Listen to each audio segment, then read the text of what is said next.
This is the X-Zone Broadcast Network, broadcasting worldwide on broadcast affiliates and satellite program providers, including CNN Broadcast Network, Sirius Satellite Network, Star Media, Good News Radio Network, Angel Broadcast Network, Wiki Broadcast Network, and WPBN TV. For more information on the X-Zone Broadcast Network, visit us at www.xzbn.net.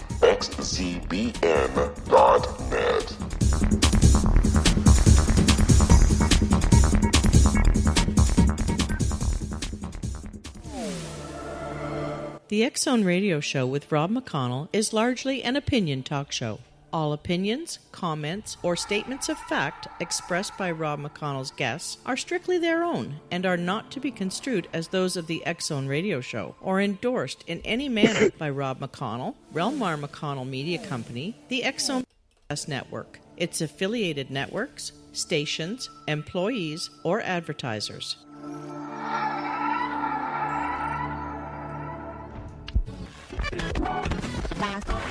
All Hit Radio.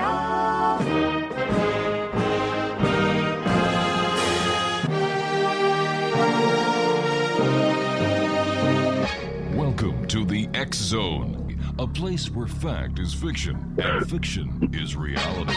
Now, here's your host, Rob McConnell.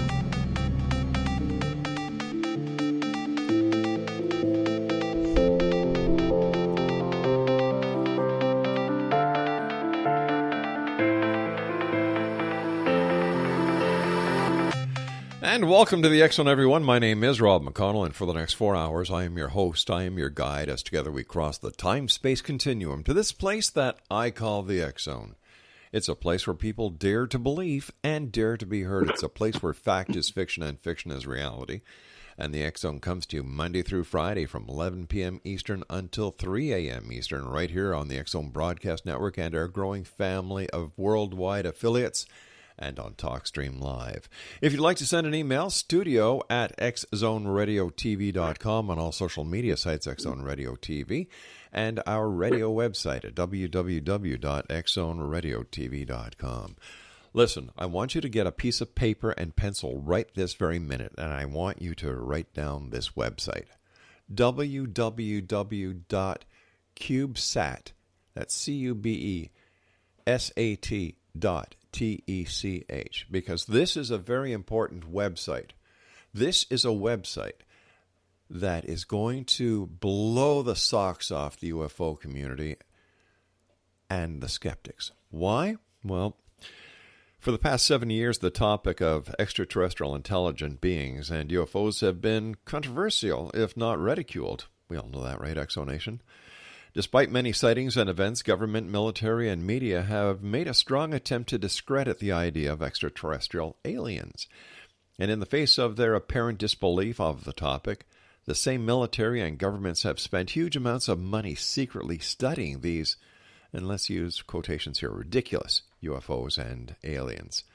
Thanks to the freedom of information and the actions of many with first-hand experience, thousands of documents, witness testimony, and data have surfaced, making the ridicule posed by ufology, by media and government seem staged and forced with this very secret intent. Exonation, this is from CubeSat.tech, and what they are doing is they are launching a CubeSat, which is a satellite, into a Earth orbit of 193 miles in a polar orbit with one mission. A mission that has never been done before. And you know what? I could tell you about it, but what I'd like to do is bring on the project manager, the software engineer, and the man whose dream and hard work and quest for the truth has made CubeSat disclosure a reality. Dave COTE is joining me, and as I said, he's a software engineer and the project manager of CubeSat disclosure. He graduated from Simon Fraser University with a bachelor in applied science, a major computer science, and a minor in psychology. And first of all, Dave, one Canadian to another Canadian, welcome to the X-Zone. Thank you. Hello. Dave, you and I have talked off air about this great project. We've had Dave Schock on the show talking about this project. And wow, where did you get the idea? Where did you get the inspiration? Where did this all start? Well, I mean, I've had an interest for a while. Ever since several years back, I had a couple sightings through a friend who sort of introduced me to it all. Mm-hmm. And I mean, I have kind of a science mind, so right. I was very skeptical about my friend's what he was telling me. He himself had a huge sighting off the coast of California, and he'd seen basically like a mile-wide ship in the sky in broad daylight. Now I know this guy. I grew up with him in high school, and I knew him quite well, and he's not someone to kind of make up tall tales. So I was interested, but very skeptical, and of course telling him, like, it's very cool that you say you've seen this, but I mean, I can't really believe it unless I saw it for myself, because it's so outlandish. And then he invited me to go sky watching, and he says several times since his sighting, his major sighting, he'd go out and he'd see things. And I thought, wow, this is kind of crazy, and I had to jump at the opportunity and go and check it out. All right, Dave, stand by. We're going to have a little bit of a cliffhanger here. Exo Nation, this is a very important hour. I want you to tell all your friends about this. I want you to get everyone you know to go to www.cubesat.tech. Be part of history.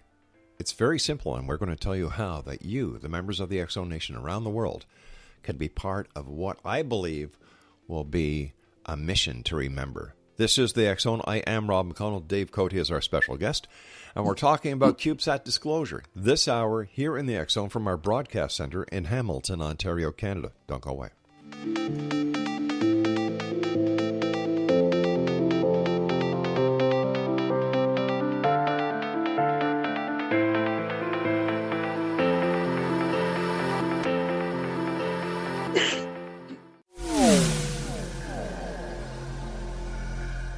This is Kevin Randall. For nearly 30 years, I have been investigating the case of the Roswell UFO. I have interviewed hundreds of people and stood on the crash site.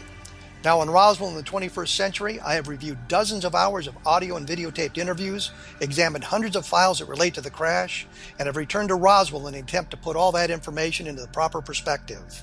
For the first time in Roswell in the 21st century, I have made a dispassionate reevaluation of all that material and provide a new look at what happened. This is a book that clears away all the clutter that has hidden the truth for so long, strips away the various lies that surround the case, exposes the Air Force attempts at cover-up, and found a core of solid information that tells us all where the case stands today. Roswell in the 21st century will be available in just a few weeks. For more information, please visit my website at www.kevinrandall.blogspot.com.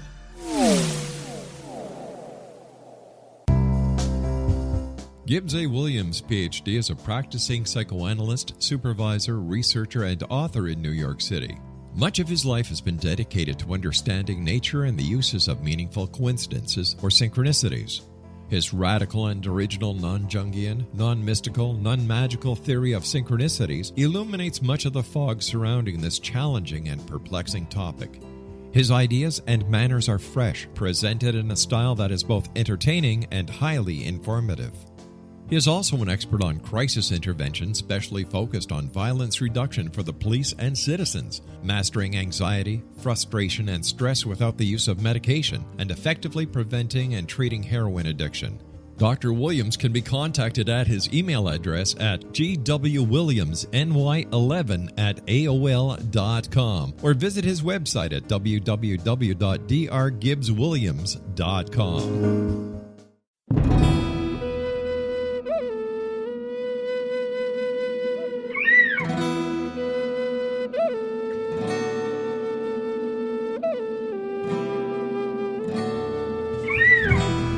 Shamanism is recognized as a method to access the quantum level.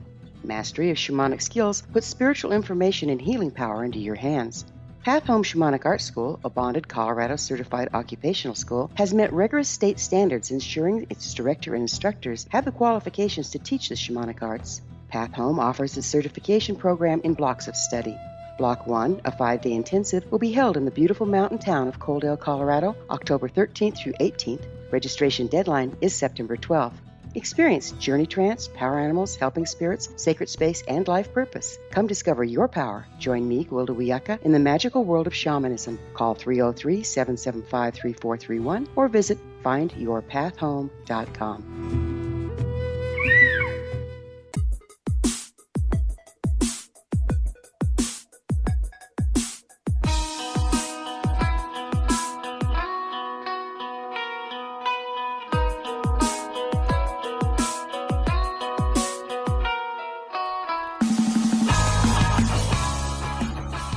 Welcome back, everyone. Dave COTE is our special guest. He is the project manager of CubeSat Disclosure, their website.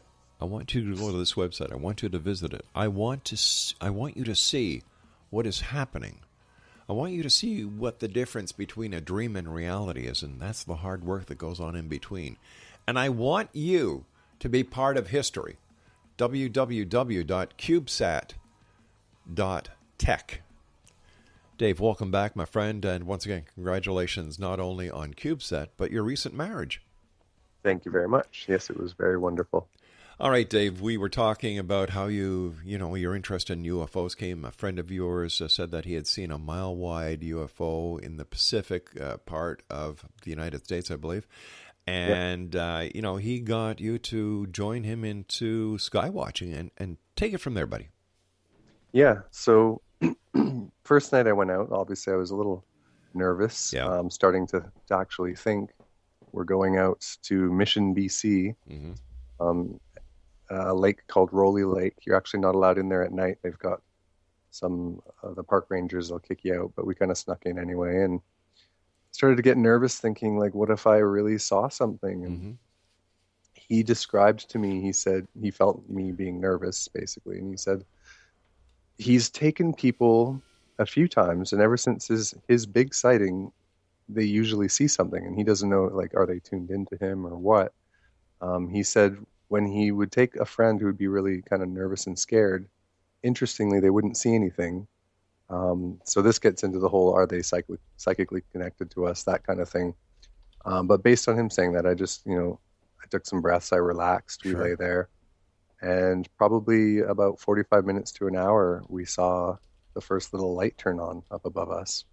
And it was interesting. It was not like a falling star and not like a satellite or a plane or anything. It was kind of like a flashbulb camera just sort of going off in one spot. And I mean, I could feel my adrenaline jump when I first saw it. And he was very excited. He started hooting and hollering. And then it would light up again and stay on for a bit and kind of circle in funny patterns. And we basically observed this for, I'd say, about an hour before it went away, and then we just kind of packed up and left. And since that day, I went with him a couple more times, and I invited my brothers along, and they also saw it, so we witnessed it a bunch of times. It was really quite crazy. And after that, I kind of, I would just tell everyone about it, and a lot of my friends are scientific-minded, come from university backgrounds type thing, and most of them wouldn't believe it, of course, and saw me as a bit of a kook. A few of them came and would see something, but they would question it away, basically, so that by the next day, everyone's sort of agreeing that must have been this or that must have been that. But legitimately, there's no explanation to some of the things we saw. So it was years later, just a year ago, I was going through just my news feeds and reading, and I saw this company that will send a little tiny, it's called a CubeSat. It's not even a CubeSat, it's smaller. And they'll launch this thing for $8,000 US. And I was intrigued by this, thinking, oh, how cool would it be to launch something to space yourself, right? Mm-hmm. And then it just kind of dawned on me, this whole UFO topic, which at the time of reading the article had kind of died out and died down in my mind a bit. But I just thought, well, wouldn't that be the greatest way to actually test this? To send something up to actually try to get some verifiable evidence. And that's where the idea started. And that's what led me eventually to start a crowdfunding project.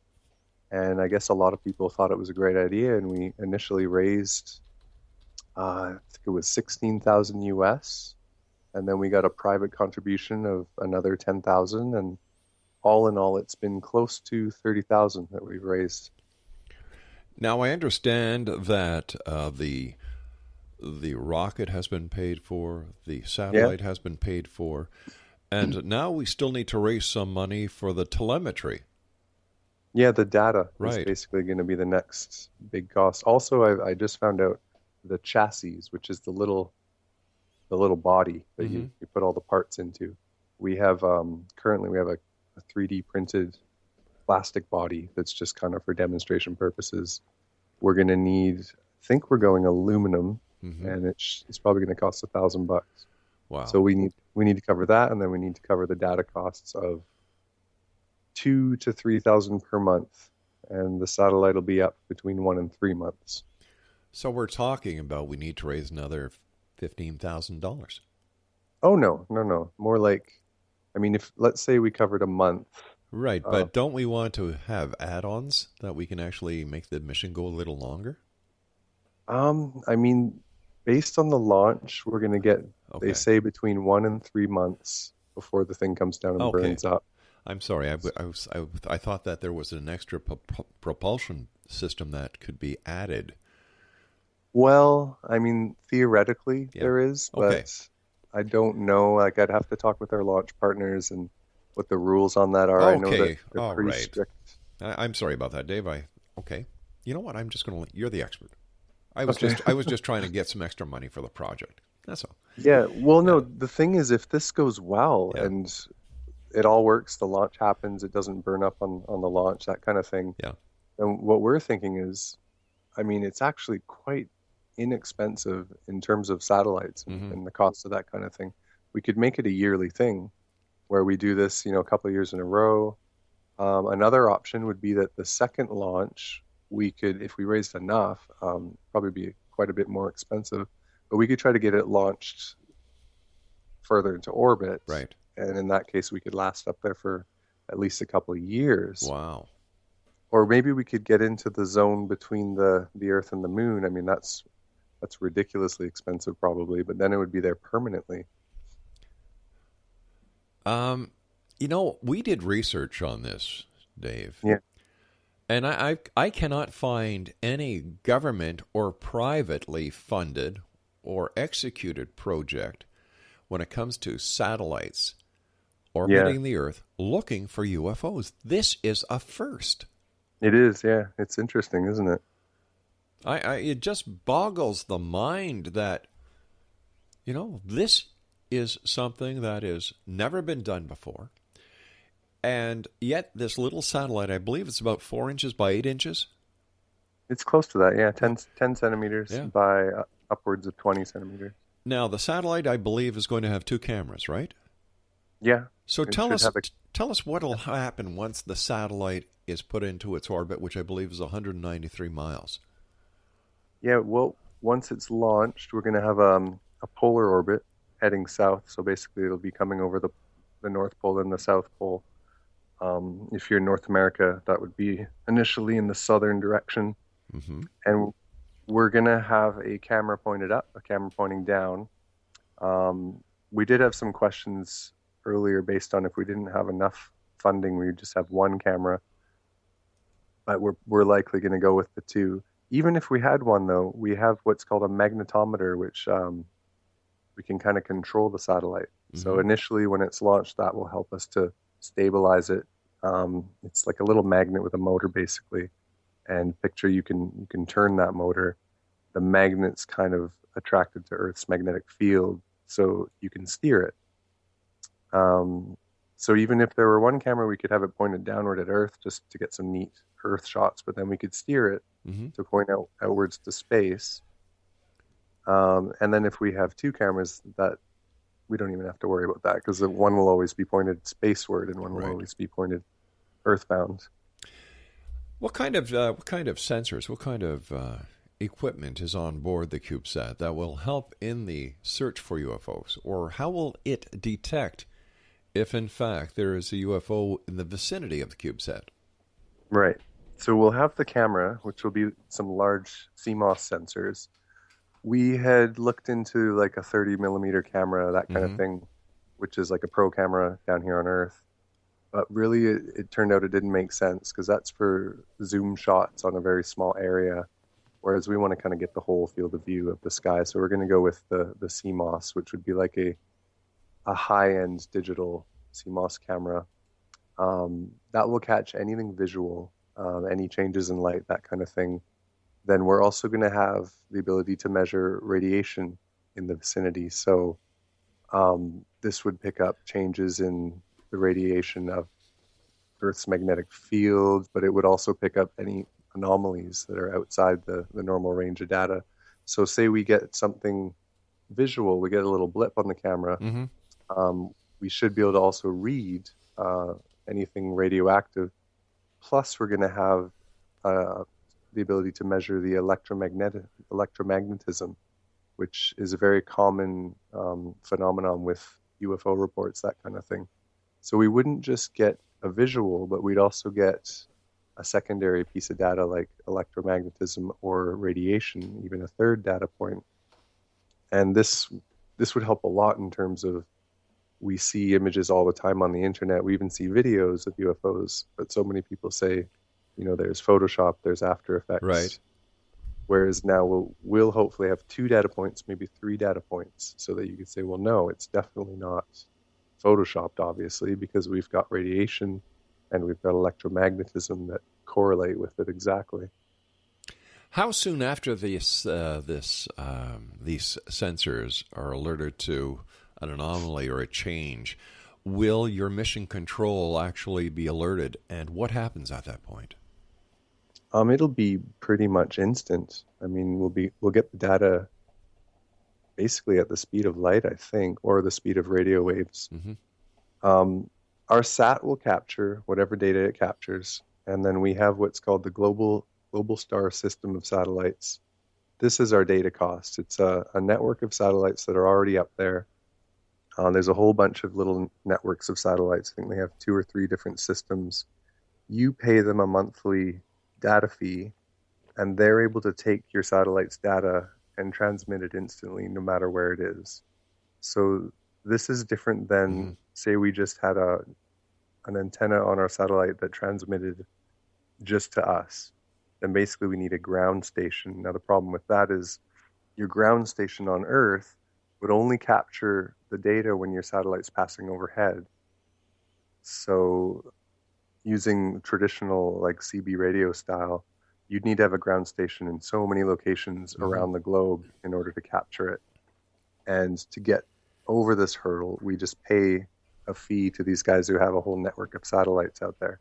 And they capture our data for us, no matter where our satellite is, and then they transmit it to us either through the internet or through that kind of thing. Dave, stand by. You and I have to take our break. We'll be back in a few minutes. Exonation, REL-MAR McConnell Media Company, the X-Zone radio show, TV show, XZBN Network, and all of our affiliates are so proud to be part of this project. We want the world to know what is happening. We want you to go to www.cubesat.tech, and we're going to tell you how you can be part of this historical event when we come back from this commercial break. This is the X-Zone. I am Rob McConnell, and we're coming to you from our broadcast center in Hamilton, Ontario, Canada. Dave COTE is my special guest, and he is the project manager of CubeSat Disclosure. For all the information, visit www.cubesat.tech. We'll be back on the other side of this break. Don't go away.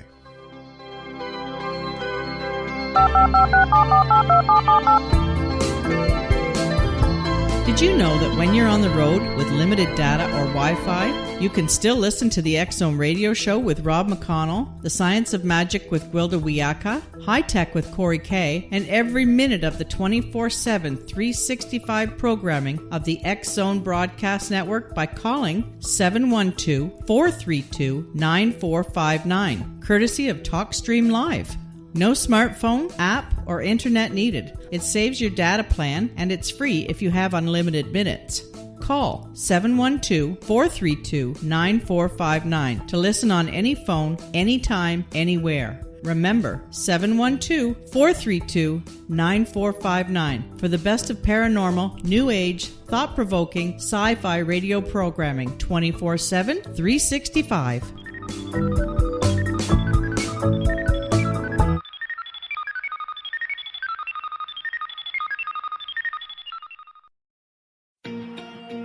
Wouldn't you love to know the secret to everything?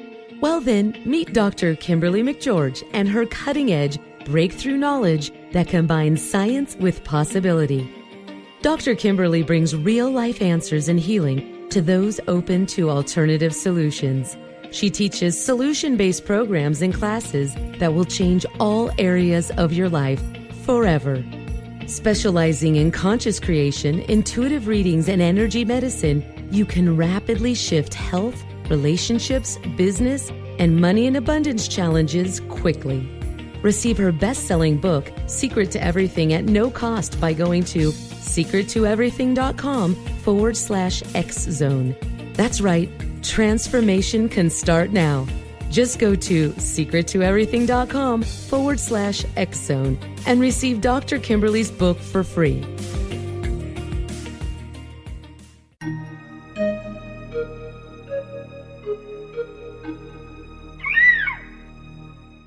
While science pursues fact, magic accesses the quantum level, bridging random facts to form truth. As long as science and magic remain separate and polarized, the truth cannot be known. I'm Gwilda Wiyaka. Join me on the Science of Magic radio program, dedicated to unification and evolution of consciousness. During each episode, I'll be speaking with experienced and respected scientists and mystics. From astrologers to astronomers, from medical doctors to shaman, the scientific method to dowsing and intuition, we'll weave together information from seemingly divergent practices to promote unity and enlightenment. Join me, Gwilda Wiyaka, and the Science of Magic right here on the Mutual Broadcast Network. For more information, visit www.thescienceofmagic.net.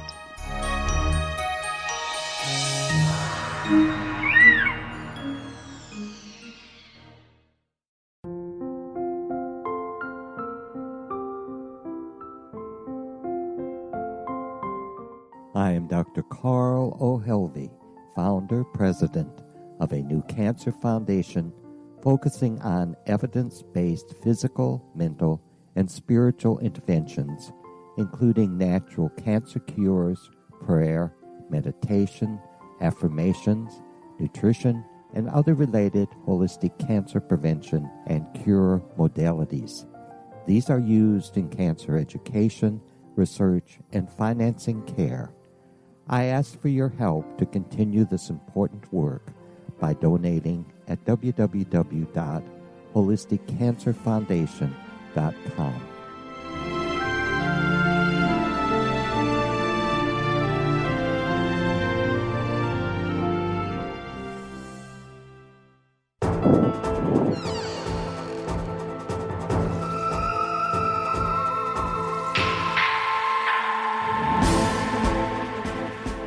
Just imagine this, Exonation. For years and years and years, since about 1947, people have been investigating the skies, looking for UFOs. Media, governments, military have saying, oh, you know what? It's all in your mind. There's no such thing. But can millions of people who have sighted UFOs be wrong? Can it be a mass hallucination? Nah, I really don't think so. Then why the disclosure? Why the embargo on truth then? Is there information out there that we're not being told? And if so, why? So many people have said, well, where's the proof? Well, thanks to Dave COTE and his team at CubeSat.tech, they are looking for the truth. For the first time in history, I'm not just talking about 20 years, 30 years. I mean history. A satellite is going to be orbiting the Earth in a polar orbit at 193 miles with two cameras, one pointed towards space, one pointed down towards Earth, with a sensor array on board, with one mission, looking for UFOs. It's never been done before by any country, any government, any private organization. It is being done now, thanks to Dave COTE and his crew at CubeSat.tech. Dave, this is you're going to be shaking the world with this. Let's hope. You know, whether or not, Dave, UFOs are found, you're still rocking the world and making history, because this is the first time that a satellite from any country, any government, has been on a dedicated UFO mission. That's true, yeah. How does that make you and your team feel? Initially surprised of all the support. I mean, I had no idea whether there'd be a lot of support or not. And I mean, I'm very happy to have had the idea. I was surprised no one else had had it yet. Mm-hmm. And yeah, I feel pretty great about it, because we've got, like, we have the ISS, the International Space Station, yes, up there, and they've got their video feed, and people are always, grabbing images, and they'll see something and then it shuts down, but no one can ever really verify if, is that a legitimate UFO? Is it not? Mm-hmm. Because there's no project out there that's specifically aimed at this stuff. So we're going to have something where if we see a flash of light or something, that's the point of our project. So of course we're going to hone in on it, see if there's any radiation, any electromagnetism. So yeah, I think it's a great thing. Tell us, we've talked about the CubeSat itself, but let's talk about the launch vehicle. What kind of vehicle is it? When is it going to launch, and from where is it going to launch? Yeah, it's going to be launched from the Mojave Desert in California. And I don't know the specifics of the rocket, because the company, they fight over this kind of information of how to cheaply launch things, that kind of thing. And the company's called Interorbital, and they've apparently figured out some technology to cheaply launch CubeSats into orbit, low Earth orbit. So we've got a tentative date of next summer. And yeah, they'll be launching from California. It'll be a south direction polar orbit. Mm-hmm. And I believe, so they've developed the rocket technology over several years, and they've just recently been coming out in various news articles, because I think they're launching a bunch of people's little CubeSats now, and we're slowly learning a little bit more about their technology. I know they're trying to keep wraps on it, but it's slowly coming out in the media. How does the flight of a CubeSat differ from a higher orbital platform like the ISS when it comes to other satellites and the tracking of Earth defense systems? Not sure I exactly understand the question. Do you mean... Okay, the ISS and other satellites are known to Space Command. Yeah. How... and there's so many satellites up there. So, I think Space Command is more or less of an air traffic control center for all these. And then you've got NORAD, and you have other agencies that monitor satellites. How do they know that CubeSat is friendly? Right. Yeah. I think there's a bunch of ways. Like one is just the fact of our low Earth orbit. Mm-hmm. Our satellite wouldn't really have a potential of being a danger to other satellites, because it's in kind of the lowest orbit possible. Okay. It's only got a shelf life up there of up to 3 months anyway before it burns up. And also we have to go through a lot of the protocol where they kind of verify what we're sending up. Tell us about the manufacturing aspect of CubeSat. Where is it being manufactured? Who is it being manufactured by? Yes, this is interesting, actually. So initially, I didn't know how I was going to make the satellite. Because personally, I didn't have any experience, though I'd be willing to learn it. I had a family friend who was going into their master's in CubeSats, but they were leery because of the whole applying to universities and the stigma attached to the UFO stuff. Mm-hmm. So they thought maybe they'd hold back and not get involved because they were in the process of applying to schools and such. I was kind of a little dismayed at that point, and interestingly enough, I got an email through a crowdfunding website from a fella named Matt Lippert. And he works at AFIT, the Air Force Technical Institute. Now, interestingly enough, they operate out of Wright-Patterson, which is supposedly where the Roswell UFO was taken, right?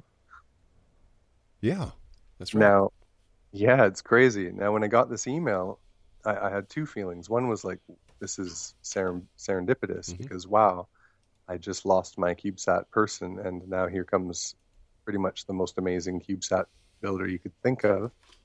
And two, this is very strange.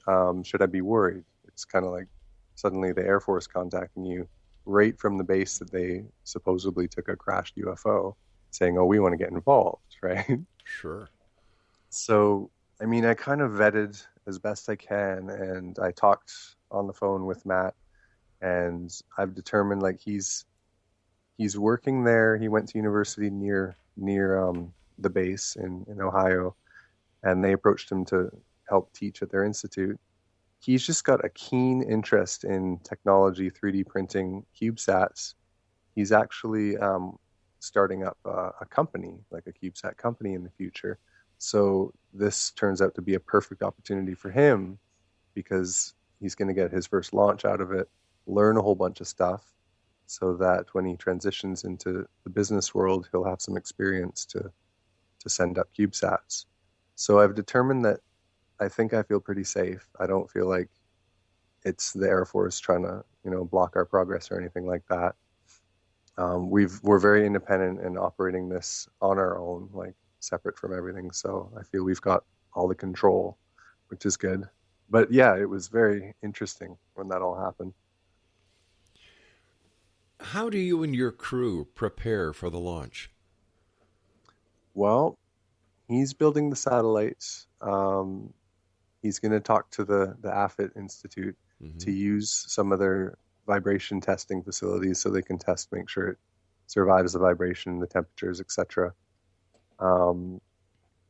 Then we rely upon Interorbital to make the launch date happen next summer. And I mean, a lot of it's just trying to raise more funds and biting our fingernails, basically. The launch manifest at Orbital is quite impressive.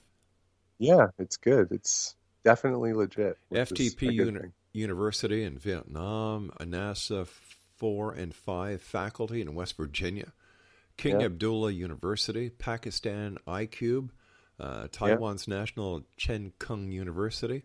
Like this is you're up there with the biggies, guy. I know, it's crazy, isn't it? I think it's wonderful, Dave. And once again, I commend you for sticking to your dream and making this happen, because I've always said that only difference between a dream and reality is doing it. The work that you put in. The dream is the idea. The reality is the result of following your dream and overcoming every obstacle. That's it. That's true. Tell us about your project team. Well, the team, I mean, you can see them all on the CubeSat site. They're basically friends, like long-term friends, shorter-term friends. I mean, I started by kind of posting things out on my Facebook, just the idea and what I'm doing. And my hometown of Maple Ridge, Mark Richfield lives there as well. And we got to know each other, actually hanging out, drinking coffee. And he always had kind of a keen interest in the UFO topic. And Natalie, she's a friend through a friend that I had met at a time when I was living in Thailand. And Natalie has our mutual friend that was living out there as well. And she lives in Canada. She's so close enough. And we ended up connecting and chatting. And she has an interest in the whole phenomena. She had a couple sightings herself, which connected her to Pat Regan, who's actually written books on it. And he's over in the UK, and he's an author, and he came on as our UFO consultant. And then Dave Schock found me through, he had a similar project years ago where he was trying to launch a satellite, but at that time it would cost, I don't know, I think he said like $200 million or something. So he found me, told me his story, and I thought, wow, what better person to have involved? I mean, he's done half the research, he's got half the word out there, he lives and breathes it basically, which is great. And then we have my, at the time, fiance, now wife, and she's obviously just as involved as I am, because she has to hear about it all the time, right? Sure. So she's kind of helping with administration and crunching numbers and that kind of thing, and design of logos and such, and the placement of parts, whatever. So everything is a go for the summer of 2017. CubeSat disclosure, the first satellite mission with the expressed mission to find and look for UFOs. Now, when we come back from this break, Dave, I'd like you to tell people how they can be part of history by going to www.cubesat.tech. Sound like an idea? Sounds like a good idea. All right, Exo Nation, as I've been saying this hour, be part of history. We're going to tell you how on the other side of this break. Make sure that you let everyone you know about CubeSat. Disclosure. The website, www.cubesat.tech. Now, Dave and I will be back on the other side of this break as we wrap up this hour here in the X Zone from our broadcast center in Hamilton, Ontario, Canada.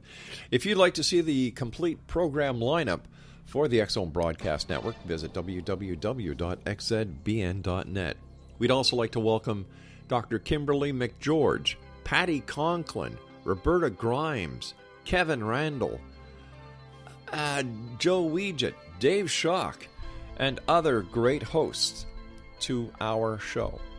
To our network, I should say. Not the show. To our network. That's www.xzbn.net. Dave COTE, the project manager and the man who had the vision and the dream to put a satellite in space looking for UFOs, is my guest. We'll both be back on the other side of this break. Don't go away.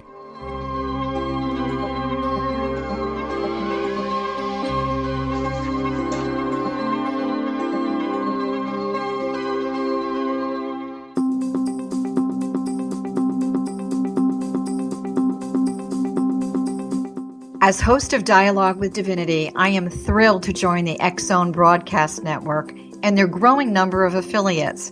My quest for a connection to the divine ignited my successful career path as an international spiritual counselor for over 40 years, an author of 4 books, and well-known metaphysical educator. My clients call me their spiritual mama. So my job is to offer you a radio show to help you grow spiritually with wisdom and get specific tools from guests who are experts in their field. Tune in to Dialogue with Divinity and be part of the conversation with Spirit. My goal, your happy soul. For more information, please visit my website at johannacarroll.com.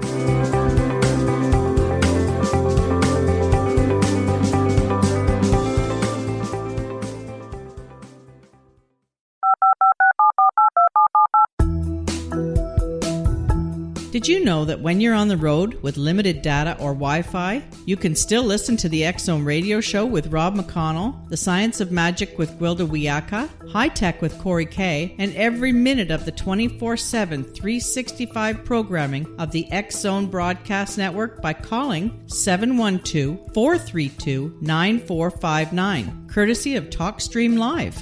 No smartphone, app, or internet needed. It saves your data plan, and it's free if you have unlimited minutes.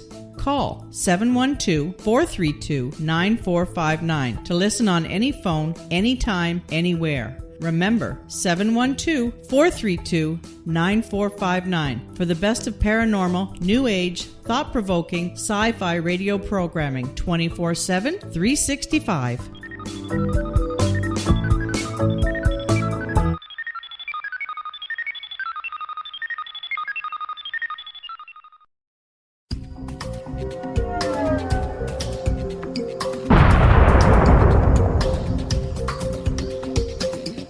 Coming soon to the X Zone Broadcast Network is A Different Perspective with me, Kevin Randall, as your host. We'll be taking a close look at what is happening in the world of UFOs today with side trips into the paranormal. Guests will range from those who are household names to those who have a different perspective on a variety of topics. No topic will be taboo, but there will be tough questions asked as we all search for the truth about UFOs, the paranormal, and those things that excite us. Sometimes we'll agree with a guest and sometimes we won't, but we'll try to keep the program topical. For those of you who would like to read, be sure to visit www.kevinrandle.blogspot.com and remember to listen to the other fine programs on the X Zone Broadcast Network at www.xzbn.net.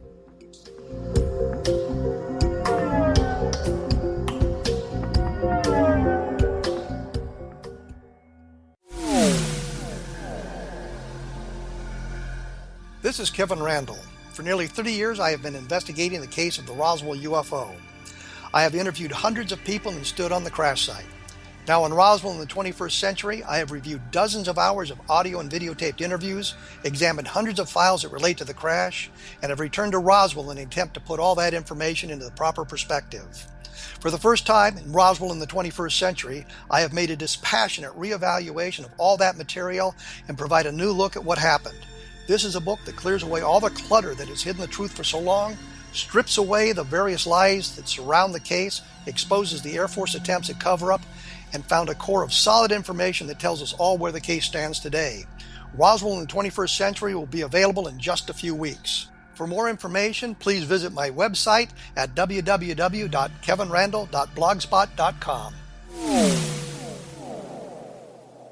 What Happened in Benghazi is revealed by Nicholas Genix, author of Obama, Islam, and Benghazi. He informs the American people that President Obama deceived them by advocating a strong foreign policy prior to the 2012 presidential election, and Hillary Clinton supported this deception.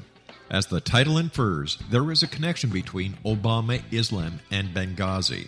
Ample evidence informs Americans that Obama's early indoctrination in the Quran developed an affinity for Islam, why the Quran is the source of discontent in many countries, and why the Obama foreign policy deception led to poor military action and caused the loss of American lives in Benghazi. Genix provides 36 questions for the Select Committee on Benghazi to validate if Americans are justified to mistrust President Obama and Hillary Clinton. An overview of Obama, Islam, and Benghazi is presented on the website www.futureofgodamen.com. That's www.futureofgodamen.com. Afterlife expert Roberta Grimes was the first one to say that dying can be fun. Now her best-selling book, The Fun of Dying, is available in stores worldwide. So if you wonder whether death ends life, how it feels to die, or what heaven might be like, The Fun of Dying was written for you. And if you have always been afraid of death, or if you worry that your life has no meaning, let The Fun of Dying ease your fears and bring new meaning to your life. Nothing said in The Fun of Dying is based on the teachings of any religion. Instead, Roberta draws on evidence to explain how death happens, how it feels, and what comes next. A lot of the best death-related evidence was produced in the first half of the 20th century. When it is put together with recent discoveries, it tells a consistent and amazing story. Roberta Grimes blogs and answers questions at robertagrimes.com. Her wonderful book, The Fun of Dying, is available on Amazon and at stores worldwide wherever books are sold.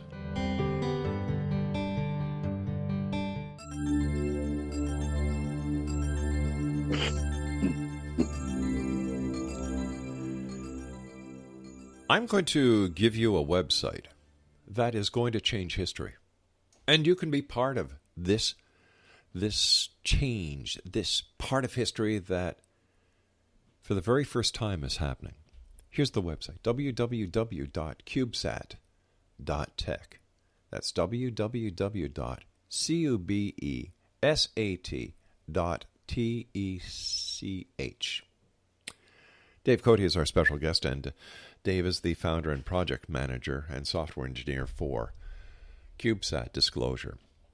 Dave, thank you so much for joining us. Thank you for allowing us to be part of your dream. We are very proud to be part of your team when it comes to media and broadcasting.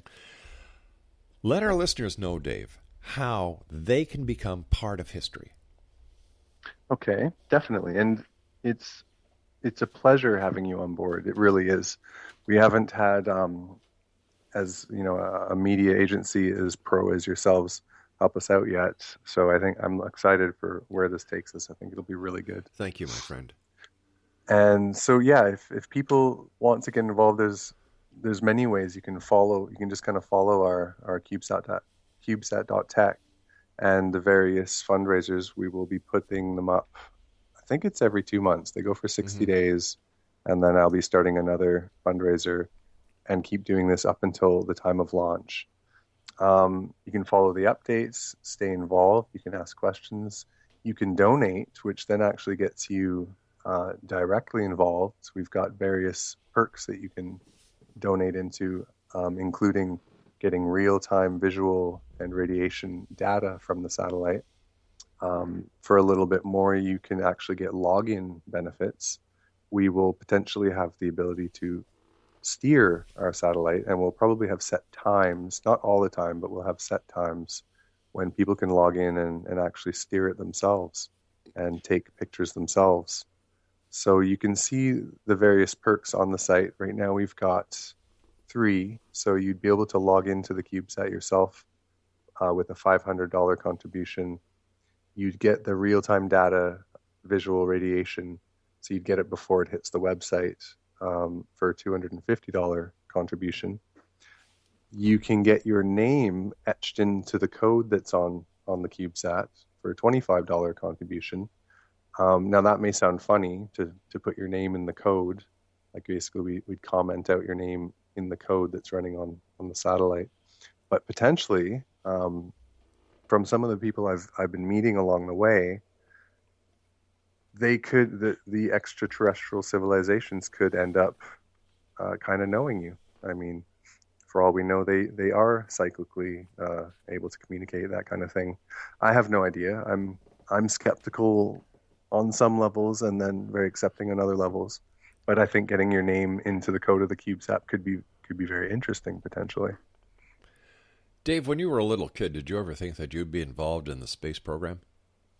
No, absolutely not. I think I wanted to be either Spider-Man or a firefighter.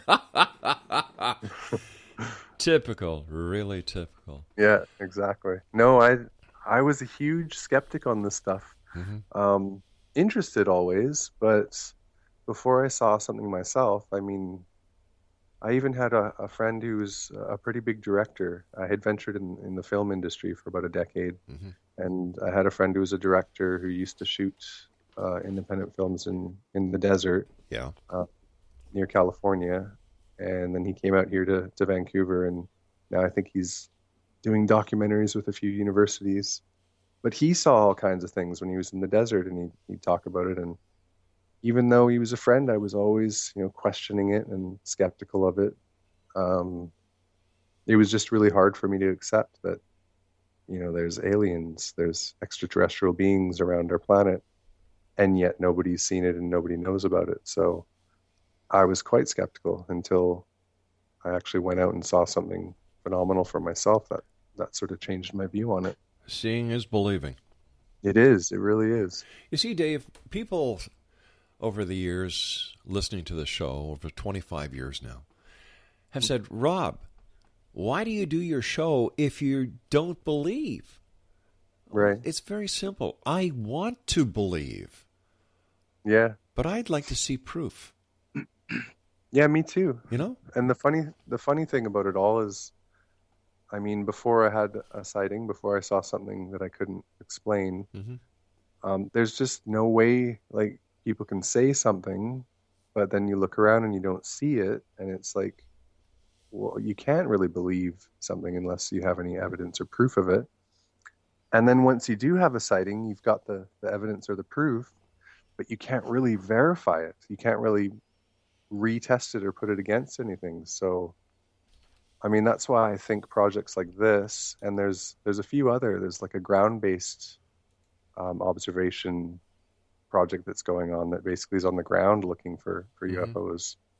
I think any kind of project like this that can take a visual and put some more data to it, like radiation, electromagnetism, anything that you can verify, so that once you come back to the public, the scientists, the lab, you say, well, we've got some strange anomaly here. This, I think, warrants more investigation. And it's, if you think of it in the terms of like verifiable evidence or experimentation, it's actually insane that people haven't studied this more. Like, don't take it seriously. Because if you've got millions of sightings around the earth, people seeing things we can't explain, to not try to figure out what that is a little bit crazy. Doesn't make sense, does it? Doesn't make sense. Let me ask you something, Dave. Do you think that there is a government conspiracy to suppress the truth about UFOs? And if so, in your opinion, why is it? Wow.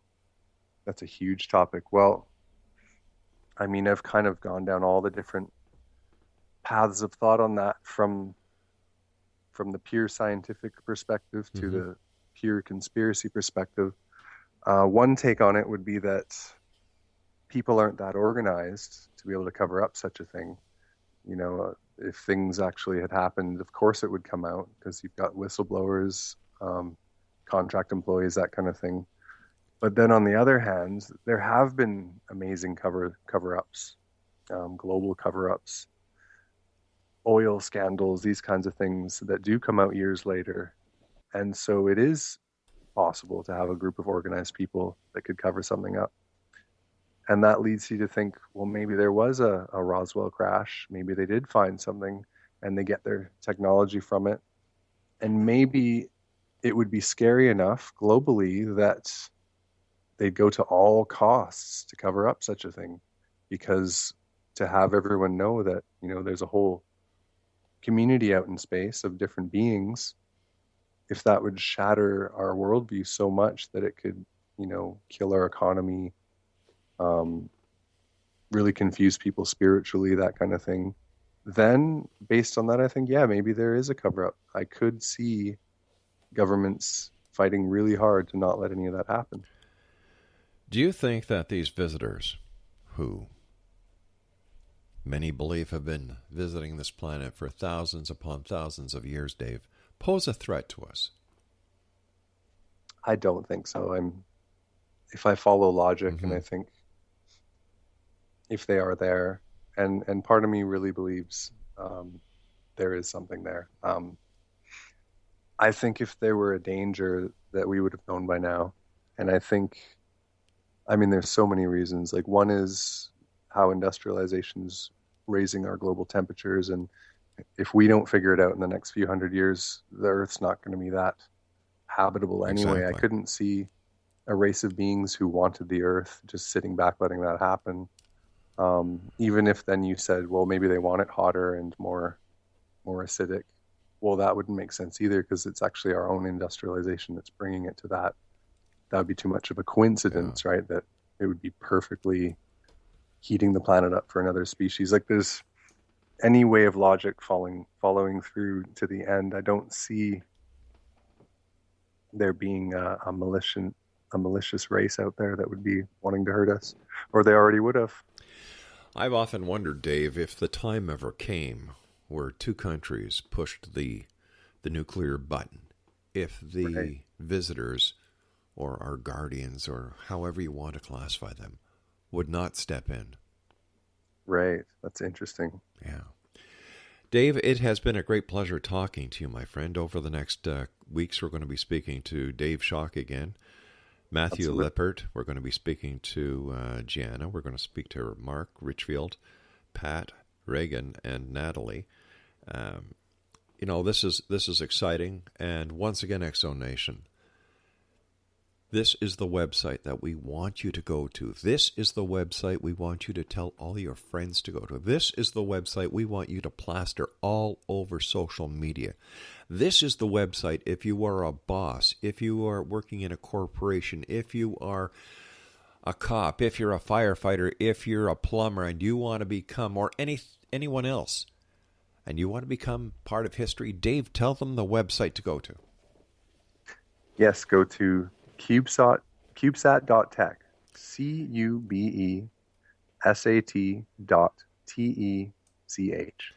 Dave, it's been a great pleasure talking to you, my friend. Thank you so much for joining us tonight here on the X-Zone, and we look forward to the many months ahead and the success and being part of your project. Yes, and thank you for coming on. That's definitely great. Take care of yourself, Dave, and once again, congratulations to you and your wife. Thank you. Exo Nation, Dave COTE has been our special guest, and we're going to have the rest of the project team of CubeSat disclosure here on the Exo every week. We're going to keep you up to date because this is important. This is history. Once again, go to www.cubesat.tech and become part of history. I'll be back on the other side of this break as we continue here in the X Zone from our broadcast center in Hamilton, Ontario, Canada. Don't go away.